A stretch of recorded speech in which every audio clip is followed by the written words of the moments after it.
दोस्तों ये एक सिंपल कैंडल है, आपने हजारों बार देखी होगी। पर क्या आपको पता है कि इस कैंडल के हाई और लो के बीच में बहुत सारी लिक्विडिटी ट्रैप होती है। ये वही ट्रैप है जिसमें रिटेल ट्रेडर्स मतलब हम और आप जैसे लोग फंसते हैं, और इंस्टीट्यूशन जो कि स्मार्ट मनी है ये इस ट्रैप का यूज करके हमारा सारा पैसा ले जाती है। पर अगर आपको ये समझ आ जाए कि ये ट्रैप कैसे काम करता है तो हम भी स्मार्ट मनी की तरह ट्रेड कर सकते हैं, उसके अगेंस्ट नहीं। तो आज मैं आपको कैंडल रेंज थ्योरी सिखाऊंगा। सीआरटी एक ऐसा कॉन्सेप्ट है जो मार्केट की रियल लैंग्वेज है, और इस वीडियो के बाद से आप कैंडल्स को एक अलग तरीके से देखना शुरू करोगे। आज की वीडियो में हम सीखेंगे कि सीआरटी क्या होता है और कैसे काम करता है। सीआरटी को समझने के लिए हमको कुछ बेसिक कॉन्सेप्ट्स को मास्टर करना होगा, जैसे कि एएमडी मॉडल, रेंज कॉन्सेप्ट और थ्री कैंडल स्ट्रक्चर। अगर हम इन कॉन्सेप्ट्स को मास्टर कर लेते हैं तो सीआरटी फाइंड करने में और सीआरटी ट्रेड करने में हमें बहुत ही हेल्प मिलेगी। एंट्री टेक्निक के लिए हम सीआईएसडी को समझेंगे, जो कि होता है change in state of delivery, और हम टाइम फ्रेम सिलेक्शन के ऊपर बात करेंगे। और लास्ट में हम सीआरटी के कुछ एग्जाम्पल्स देखेंगे, और मैं आपको 5 गोल्डन रूल्स जो कि सीआरटी ट्रेड करने में आपकी हेल्प करेंगे उनके बारे में बताऊंगा। तो चलिए शुरू करते हैं। तो मान लीजिए ये डेली कैंडल है और ये 15 मिनट कैंडल है। तो जब भी डेली कैंडल की रेंज को कोई छोटे टाइम फ्रेम की कैंडल ब्रेक करती है तो यहाँ पे बहुत सारे रिटेलर एंटर हो जाते हैं। स्मार्ट मनी इन्हीं रिटेलर्स के लिए एक ट्रैप सेट करता है। सभी ब्रेकआउट पे बाय करने वाले ट्रेडर्स को एक सपना दिखाया जाता है, और उसके बाद में उनकी ऑपोजिट डायरेक्शन में एक बड़ी कैंडल बनती है जो उनका स्टॉप लॉस ले जाती है। ऐसा ही सेम सिनेरियो बेरिश मार्केट में भी देखने को मिलता है। एक बड़े टाइम फ्रेम की रेड कैंडल के बाद में जब उस कैंडल की रेंज का ब्रेकआउट होता है छोटे टाइम फ्रेम पे, तो वहां पे बहुत सारे रिटेलर फिर से एंटर करते हैं, और स्मार्ट मनी उनको फिर से प्रॉफिट का लालच देके उनके स्टॉप लॉस हंट कर देती है। अगर ट्रेडिंग में आपके साथ भी ऐसा हुआ है तो कमेंट सेक्शन में यस लिख देना। ये सेम प्रॉब्लम मैंने भी फेस करी है, और उसके बाद बहुत सारा बैक टेस्टिंग डाटा को देखने के बाद मुझे एक बात समझ में आई कि इस ट्रैप से बचने के लिए मुझे कैंडल्स की लैंग्वेज को समझना होगा। मैंने ये नोटिस किया कि जब भी मार्केट किसी कैंडल का हाई या लो ब्रेक करता है तो वो एक्चुअली ट्रैप होता है। रिटेल ट्रेडर्स उस ब्रेकआउट को देखकर एंटर करते हैं, और स्मार्ट मनी उन्हें फंसाकर ऑपोजिट डायरेक्शन में ले जाती है। ये समझने के बाद मैंने सीआरटी को प्रॉपरली स्टडी किया, एंड ट्रस्ट मी, एक बार आपको ये कॉन्सेप्ट क्लियर हो गया तो मार्केट का लॉजिक समझ आ जाएगा। सीआरटी की सबसे इंपॉर्टेंट बात क्या है कि सीआरटी के अंदर जो एंट्री होती है वो ट्रैपिंग के बाद होती है, इसलिए इसका सक्सेस रेट हाई है। तो मैं अब आपको यही फ्रेमवर्क सिखाऊंगा स्टेप बाय स्टेप। सीआरटी समझने से पहले एक फाउंडेशन कॉन्सेप्ट को समझना होगा, जो है एएमडी मॉडल। एएमडी का मतलब होता है A for accumulation, M for manipulation and D for distribution. इसको पावर ऑफ 3 भी कहते हैं, और यही स्मार्ट मनी का मेन ट्रेडिंग ब्लूप्रिंट है। एक्यूमुलेशन क्या होता है? जब मार्केट एक रेंज में रहता है, मूवमेंट साइडवेज होती है, यहाँ पर स्मार्ट मनी अपनी पोजीशंस बिल्ड कर रहा होता है धीरे धीरे, बिना प्राइस का कोई ज्यादा बड़ा मूवमेंट किए हुए। ऐसे मूवमेंट को देखकर रिटेल ट्रेडर बोर हो जाते हैं, उन्हें लगता है कि मार्केट में अब कुछ नहीं हो रहा, बट एक्चुअल में स्मार्ट मनी वहां लिक्विडिटी बिल्ड कर रहा होता है नेक्स्ट मूव के प्रिपरेशन के लिए। अब देखते हैं कि मैनिपुलेशन क्या होता है। ये एक्चुअल में ट्रैप वाला फेज होता है। स्मार्ट मनी डेलिबरेटली प्राइस को एक डायरेक्शन में ले जाता है रिटेल ट्रेडर्स को रॉन्ग साइड में एंट्री करवाने के लिए, जैसे कि आप इस लाइन डायग्राम में देख पा रहे हैं। एक्यूमुलेशन फेज में एक रेंज बन रही थी, उसके बाद में स्मार्ट मनी ने प्राइस को एक डायरेक्शन में स्ट्रॉन्ग मूव किया, सारे रिटेलर्स ने इस ब्रेकआउट पे एंट्री ली, और उसके बाद में मार्केट यहां से उनकी रिवर्स डायरेक्शन में निकल गई। इसी फेज को हम मैनिपुलेशन कहते हैं। डिस्ट्रीब्यूशन वही फेज होता है जिसमें स्मार्ट मनी अपना प्रॉफिट बुक करती है। ये मार्केट का एक्चुअल डायरेक्शन होता है जिसमें मार्केट को मूव करना होता है, और सीआरटी सीखने के बाद में हम भी डिस्ट्रीब्यूशन फेज में ही अपना प्रॉफिट बुक करेंगे। जब हम सीआरटी का कैंडल स्ट्रक्चर पढ़ेंगे तब हम देखेंगे कि ये एएमडी मॉडल हमारी सीआरटी में फिट कैसे होगा। तो अब नेक्स्ट इंपॉर्टेंट टॉपिक की ओर बढ़ते हैं, जो है रेंज कॉन्सेप्ट। अब समझते हैं कि रेंज क्या होती है। जो रेंज कॉन्सेप्ट है वो सीआरटी का कोर है। तो देखो, ये एक कैंडल है। हर कैंडल में सीआरटी में दो ही पॉइंट इंपॉर्टेंट होते हैं, एक होता है कैंडल लो और दूसरा होता है कैंडल हाई। हाई सबसे ऊपर का पॉइंट होता है और लो सबसे नीचे का पॉइंट होता है। और इन दोनों के बीच का जो एरिया होता है इसको हम रेंज कहते हैं। तो रेंज हमारी होती है लिक्विडिटी जोन। हर कैंडल का हाई और लो सिर्फ प्राइस पॉइंट नहीं होता है, ये लिक्विडिटी जोन होती है। और ऐसा क्यों? क्योंकि जो लोग हाई के ब्रेकआउट पे बाय करते हैं उनका स्टॉप लॉस नीचे होता है, और जो लोग डबल टॉप देख के सेल करते हैं उनका स्टॉप लॉस ऊपर होता है। वैसे ही जो लोग कैंडल ब्रेकडाउन होने पे लो पे सेल करते हैं उनका स्टॉप लॉस लो से ऊपर होता है, और जो लोग इक्वल लोस देखकर वहां से बाय करते हैं उनका स्टॉप लॉस लो के नीचे होता है। तो स्मार्ट मनी को क्या चाहिए? स्मार्ट मनी को चाहिए लिक्विडिटी। और लिक्विडिटी क्या होती है? लिक्विडिटी होती है ऑर्डर्स एग्जीक्यूट करने के लिए ऑपोजिट साइड के ऑर्डर्स। तो स्मार्ट मनी डेलिबरेटली प्राइस को हाई या लो की तरफ लेकर जाती है, वहां से स्टॉप लॉस ट्रिगर करती है और फिर एक्चुअल डायरेक्शन में मूव कर जाती है। जैसे आपने इंस्टाग्राम पे देखा होगा, कुछ लोग बहुत रिच दिखने की रील्स डालते हैं, बट रियल लाइफ में ऐसा नहीं होता, ये उनका फेक लाइफस्टाइल होता है। सेम कैंडल के केस में भी ऐसा ही होता है। जब हाई या लो ब्रेक करता है तो कई बार वो फेक मूव होता है, और रियल मूव तब आता है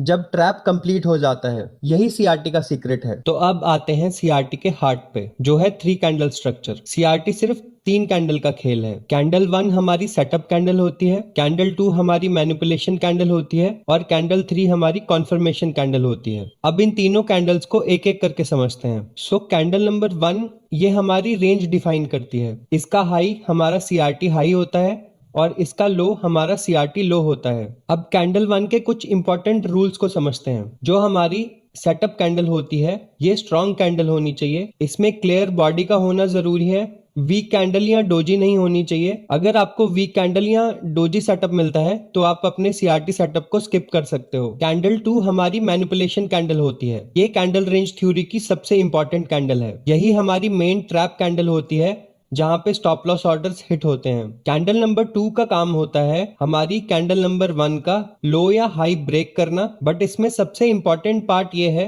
कि इस कैंडल का जो क्लोजर है वो रेंज के अंदर होना चाहिए। बुलिश सीआरटी के केस में कैंडल नंबर 2 सीआरटी लो को ब्रेक करेगी और स्वीप करने के बाद जो क्लोजिंग होगी वो हमारी कैंडल नंबर 1 की रेंज के अंदर देगी। और बियरिश सीआरटी के केस में कैंडल नंबर 2 कैंडल नंबर 1 का हाई ब्रेक करके और उसके बाद में लिक्विडिटी स्वीप करके कैंडल नंबर 1 की रेंज के अंदर क्लोज करेगी। इस क्रिटिकल रूल को हमेशा याद रखो, कैंडल नंबर का close must be inside the range. अगर स्वीप करके कैंडल अंदर क्लोज होती है तो वो एक वैलिड सेटअप है। अगर कैंडल 1 की रेंज स्वीप होने के बाद कैंडल बाहर क्लोज कर देती है तो वहां पे हमारा सीआरटी सेटअप इनवैलिड हो जाएगा। कैंडल नंबर 3 को कॉन्फर्मेशन कैंडल बोलते हैं और यही हमारे सीआरटी के सेटअप की एंट्री कैंडल है। इस कैंडल का काम है ऑपोजिट डायरेक्शन में ब्रेक करना और सीआरटी की डायरेक्शन को कंफर्म करना।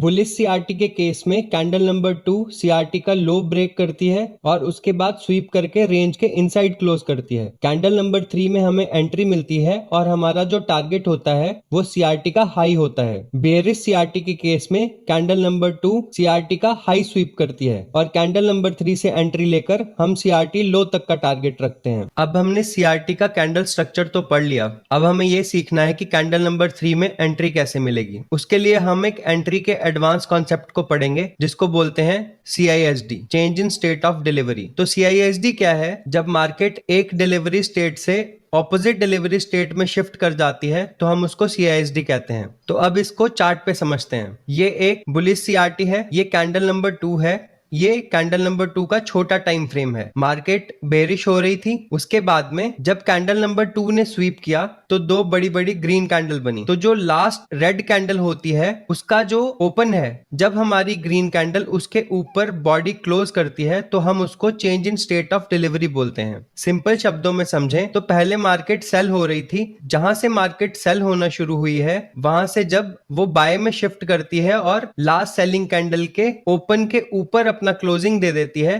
तो हम उसको change in state of delivery बोलते हैं। सेम इसी तरह बियरिश सीआरटी में भी होता है। ग्रीन कैंडल्स कैंडल नंबर 1 के हाई के ऊपर क्लोज करती हैं और उसके बाद में जो रेड कैंडल बनती हैं और लास्ट ग्रीन कैंडल के ओपन के नीचे क्लोज करती हैं, वहां हमारा change in state of delivery होता है। अब हम CISD को आइडेंटिफाई करने की एग्जैक्ट प्रोसेस को समझते हैं। तो सबसे पहले हमें स्वीप को आइडेंटिफाई करना है। जैसे ही कैंडल नंबर 2 ने कैंडल नंबर 1 के लो को स्वीप किया, हम स्वीप से पहले कि जो लास्ट रेड कैंडल है उसका ओपन मार्क कर लेंगे और रिटर्न लेग में जब मार्केट उस ओपन के ऊपर क्लोज होगी तो वहां हमारा होगा change in state of delivery. CISD इसलिए इंपॉर्टेंट है क्योंकि ये कंफर्म करता है कि मार्केट का रिवर्सल शुरू हो गया है। सबसे इंपॉर्टेंट बात क्या है कि कैंडल का ऊपर क्लोज होना जरूरी है। अगर कैंडल स्वीप करके नीचे क्लोज हो जाती है तो हमारा change in state of delivery confirm नहीं होता और वो ट्रैप हो सकता है, मार्केट फिर नीचे की ओर मूव कर सकती है। तो CISD की कंफर्मेशन पे जब हम CRT में एंट्री करते हैं तो वो हमारा हाई प्रोबेबिलिटी ट्रेड हो जाता है। नेक्स्ट स्टेप में हम टाइम फ्रेम अलाइनमेंट पढ़ेंगे कि बड़े टाइम फ्रेम की CRT में कौन सा छोटा टाइम फ्रेम रेलेवेंट होता है। CRT को हमेशा हायर टाइम फ्रेम में मार्क करना सबसे सही रहता है, जैसे कि मंथली, वीकली, डेली या फिर 4 आवरली। लोअर टाइम फ्रेम की CRT हाई प्रोबेबिलिटी नहीं होती और इसका रीजन है कि लोअर टाइम फ्रेम पे नॉइस बहुत ज्यादा होता है और अगर हम छोटे टाइम फ्रेम पे CRT ढूंढने निकलेंगे तो हमें हर जगह सेटअप दिखाई देगा, पर उनमें से कुछ ही काम करेंगे और स्टॉप लॉस हिट होने की प्रोबेबिलिटी हाई हो जाएगी। और इंस्टीट्यूशन सिर्फ हायर टाइम फ्रेम पे ट्रेड करते हैं, तो हायर टाइम फ्रेम की जो CRT है वो इंस्टीट्यूशनल एक्टिविटी है और जो लोअर टाइम फ्रेम की CRT होती है उसमें रिटेल का इन्वॉल्वमेंट ज्यादा होता है, इसलिए नॉइस बहुत ज्यादा होती है और उसमें ट्रैप होने की प्रोबेबिलिटी भी उतनी ही हाई होती है। तो मेरी बैक टेस्टिंग के हिसाब से ये CRT के एंट्री टाइम फ्रेम्स हैं, आप इनका स्क्रीनशॉट लेके रख सकते हो। और इंट्राडे ट्रेडर्स के लिए जो सबसे प्रैक्टिकल CRT है वो 4 आवरली होगी। तो अब हमने CRT का बेसिक स्ट्रक्चर, CRT का एंट्री टाइम फ्रेम और CRT के एंट्री क्राइटेरिया का पता कर लिया है। अब मैं आपको लाइव चार्ट्स पे दिखाऊंगा कि CRT कैसे प्ले करती है और हमें CRT देखते टाइम क्या क्या चीजों का ध्यान रखना है। तो अब हम कैंडल रेंज थ्योरी के कुछ एग्जांपल्स को देख लेते हैं। कोई भी CRT हाई प्रोबेबिलिटी CRT तब बनती है जब कैंडल नंबर 2 किसी POI में टैप करके आई हो या फिर किसी लिक्विडिटी को स्वीप करके आई हो। तो यहां हम देखेंगे मंथली की कैंडल नंबर 2 ने नीचे एक फेयर वैल्यू गैप में टैप भी किया है और एक स्विंग की लिक्विडिटी भी ली है, तो यहां हमारी हाई प्रोबेबिलिटी CRT बन सकती है। अब मैं छोटे टाइम फ्रेम में आपको इसका एंट्री क्राइटेरिया समझाता हूं। तो जैसे कि मंथली टाइम फ्रेम के साथ 1 डे और 4 आवरली टाइम फ्रेम का अलाइनमेंट है, तो अब हम 1 डे के चार्ट पे हैं। तो ये series of down close candle के हिसाब से यहां हमारा change in state of delivery confirm हो गया। इसके बाद में मार्केट ने नीचे जो फेयर वैल्यू गैप था उसमें टैप किया और उसमें टैप करने के बाद में यहां से हमारी एंट्री कंफर्म होती थी। फेयर वैल्यू गैप की कैंडल के लो का हमारा स्टॉप लॉस होता और हमारा टेक प्रॉफिट CRT का हाई होता। और इस प्रोसेस में आप देखेंगे कि AMD मॉडल ने भी कैसे प्ले किया है। ये हमारा एक्यूमुलेशन था, ये नीचे मैनिपुलेशन फेज था और ये हमारा डिस्ट्रीब्यूशन फेज है जिसमें प्राइस का मूवमेंट बहुत तेजी से ऊपर गया है, जिसने CRT हाई पे हमको टारगेट दिया है। Example number 2 AUD USD chart का सबसे रिसेंट एग्जाम्पल है। अगर आप मंथली चार्ट पर देखेंगे तो कैंडल नंबर 2 ने कैंडल नंबर 1 की लिक्विडिटी लेके एक बहुत ही बुलिश क्लोजर दिया है। तो अब हम छोटे टाइम फ्रेम पे देखते हैं यहाँ CRT ने कैसे प्ले किया है। तो इस केस में अगर हम देखें तो 1 डे पे change in state of delivery बहुत पहले ही हो चुका है। तो CISD हमको क्या कंफर्म करता है कि मार्केट अब रिवर्स हो चुका है। जो पहले बेरिश हो रहा था उसने लिक्विडिटी स्वीप करके अब यहां से बुलिश मूव देना स्टार्ट कर दिया है। अब हम 4 आवर के चार्ट पर जाकर अपना एंट्री क्राइटेरिया कंफर्म करेंगे। तो ये रेड लाइन के बाद से हमारा कैंडल नंबर 3 का ओपन है, तो अब हम 4 आवर पे जाके इस पे एंट्री सर्च करते हैं। तो 4 आवर के चार्ट पे अगर आप देखेंगे तो मार्केट फेयर वैल्यू गैप्स को रिस्पेक्ट करते हुए ऊपर जा रहा है। ऐसा कोई भी फेयर वैल्यू गैप नहीं है जिसको मार्केट ने इनवैलिडेट किया हो। तो हमारी कैंडल नंबर 3 के स्टार्ट होने से पहले हम देखते हैं कि 4 आवर पे मार्केट में क्या क्या हुआ है। तो 4 आवरली चार्ट पे मार्केट ने एक लिक्विडिटी स्वीप किया है और लिक्विडिटी स्वीप करने के बाद में ऊपर मार्केट स्ट्रक्चर शिफ्ट भी हुआ है। तो मार्केट स्ट्रक्चर शिफ्ट हमें ICT 2022 मॉडल की कंफर्मेशन देता है। तो 2022 मॉडल के कंफर्मेशन के हिसाब से 50% जोन से हमारी एंट्री होती, 4 आवर के फेयर वैल्यू गैप के नीचे हमारा स्टॉप लॉस होता और हमारा टारगेट CRT हाई होता। तो आप देख सकते हैं हमको यहाँ पे 1 गो में कितना बुलिश मूव मिला है और हमारा CRT हाई का टारगेट मीट हो गया है। एग्जाम्पल नंबर 3 में हम USD CHF के वीकली चार्ट पर हैं। इस चार्ट को अगर आप ध्यान से देखोगे तो मार्केट ओवरऑल बेरिश है। ये हमारा वीकली का फेयर वैल्यू गैप है जिसके ऊपर किसी भी कैंडल ने क्लोज नहीं किया है और कैंडल नंबर 2 ने कैंडल नंबर 1 और पीछे की स्विंग की लिक्विडिटी लेके रेंज के अंदर क्लोज किया है। अब हम छोटे टाइम फ्रेम पे अपना एंट्री क्राइटेरिया डिसाइड करते हैं। अब हम 4 आवर के चार्ट पर हैं और यहाँ हमें 2 कॉन्फर्मेशन मिले हैं। पहला कॉन्फर्मेशन ये है कि मार्केट ने series of up close candle के नीचे क्लोज करके पहली CISD बनाई है। और दूसरा कंफर्मेशन ये है कि स्वीप होने से पहले की जो कैंडल थी मार्केट ने उसके भी ऊपर क्लोज किया है, तो ये सिग्निफाई करता है कि अब मार्केट यहां से रिवर्स हो सकती है। उसके बाद में मार्केट ने एक फेयर वैल्यू गैप में टैप किया है और यहां से रिजेक्शन के बाद में हम मार्केट में एंटर होंगे। हमारा स्टॉप लॉस जो रिसेंट स्विंग होगा उसके नीचे होगा और हमारा टेक प्रॉफिट CRT का लो होगा। तो इस एग्जांपल में आपने देखा कि monthly as well as weekly time frame पे भी CRT कितना अच्छा काम करती है। अब हम CRT का एक डेली चार्ट पे भी एग्जांपल देख लेते हैं। ये हमारा सिल्वर का चार्ट है। कैंडल नंबर 2 ने नीचे एक फेयर वैल्यू गैप में टैप किया है और उसने 2 इक्वल लोज की लिक्विडिटी ली है और कैंडल नंबर 1 की रेंज के अंदर क्लोज किया है। अब हम छोटे टाइम फ्रेम में इसमें एंट्री क्राइटेरिया देखेंगे। तो अब हम सिल्वर के 30 मिनट के चार्ट पे हैं। आपको कभी भी चार्ट में क्लैरिटी ना दिखे तो आप एक टाइम फ्रेम ऊपर शिफ्ट करके देख सकते हैं। तो जैसा कि इस चार्ट में हमें ज्यादा POIs नहीं दिख रहे हैं, तो हम एक टाइम फ्रेम ऊपर शिफ्ट करके 1 आवर के चार्ट में इसका एनालिसिस करेंगे। 1 आवर के टाइम फ्रेम में ये चार्ट काफी क्लियर है। यहाँ आप देखेंगे तो यहाँ change in state of delivery हो चुकी है। CISD के बाद में नीचे एक POI है जिसमें मार्केट ने टैप किया है। हमारा एंट्री क्राइटेरिया यहीं से बन जाता है, लेकिन अगर कभी स्टॉप लॉस बड़ा हो रहा हो तो हम चार्ट को आगे प्ले करके देख सकते हैं।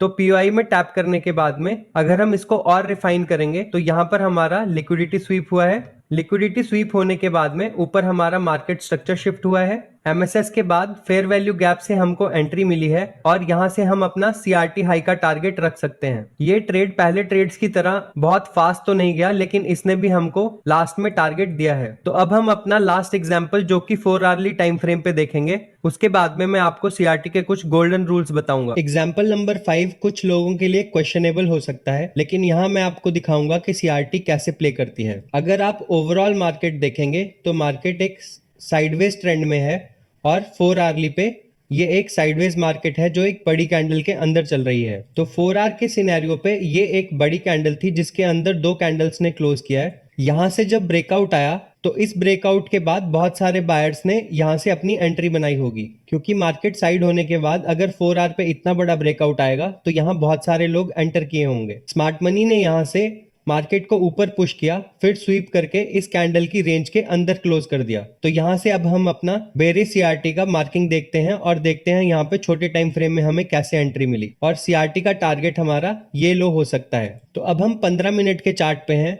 यहाँ हमारी कैंडल नंबर 2 ने नीचे स्वीप किया है और यहाँ पर change in state of delivery हुई है। इस CISD के बाद में मार्केट ने एक POI में टैप किया है और इस फेयर वैल्यू गैप से जब रिजेक्शन आया तो कैंडल नंबर 3 में यहाँ से हमने उसमें एंटर किया है। हमारा stop loss fair value gap की कैंडल के हाई पे रहेगा और हमारा टारगेट हमारा CRT लो रहेगा। तो यहाँ हमें साइडवेज मार्केट में भी CISD ने एक अच्छा टारगेट दिया है। तो मैंने आपको CRT के 5 एग्जाम्पल समझा दिए हैं अलग अलग कंडीशंस में और अलग अलग टाइम फ्रेम पे। अब हम इसके गोल्डन रूल्स पे बात कर लेते हैं। रूल नंबर 1 जो आपको हमेशा याद रखना है वो ये है कि कैंडल नंबर 2 का क्लोज हमेशा रेंज के अंदर होना चाहिए। अगर कैंडल नंबर 2 स्वीप करके रेंज के बाहर क्लोज कर देती है तो हमारा CRT सेटअप इनवैलिड हो जाएगा। गोल्डन रूल नंबर 2 ये कहता है कि CRT को हमेशा हाई टाइम फ्रेम पे ट्रेड करना है। 4 आवरली के नीचे कभी भी CRT को ट्रेड नहीं करना है। लोअर टाइम फ्रेम पे नॉइस बहुत ज्यादा होगा और आपके स्टॉप लॉस हिट होने का चांस बहुत हाई हो सकता है। रूल नंबर 3 कहता है कि हमें CISD होने का वेट करना है। Change in state of delivery के कंफर्म होने के बाद ही हमें एंट्री लेनी है। CISD से पहले ली गई एंट्री बहुत ही रिस्की हो सकती है। रूल नंबर 4 के अकॉर्डिंग अगर हम 4 आवर टाइम फ्रेम पे ट्रेड कर रहे हैं